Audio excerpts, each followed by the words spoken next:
સુરતમાં રોજોરોજ અસામરિક તત્વોનો આતંક સામે આવી રહ્યો છે. તે સુરતના પૂણા વિસ્તારમાં લુખ્ખા તત્વોનો આતંક જોવા મળ્યો હતો. કાર ડેકોરમાં સ્પેર પાર્ટ નખવામાં આવેલા લોકો સાથે રકઝક થતાં પિતા પુત્રને ઢોરમાર મારવામાં આવ્યો હતો.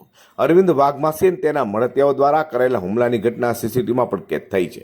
આ તો ભોગ બનનાર દ્વારા પૂણા પોલીસ મથકમાં ફરિયાદ નોંધાતા વધુ તપાસ પૂણા પોલીસે હાથ ધરી છે. હું મારા ભાઈને કાલે મારા ભાઈની દુકાન જે પરતપાટી ખાતે આવેલ અભિલાષા હાઇટમાં કમલકાર ડેકોરના નામે દુકાન ધરાવે છે.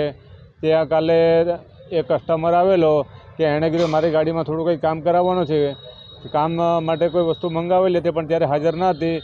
તો એમને કીધું કે થોડો સમય રાહ જુઓ અથવા તો તમે કાલે આવજો.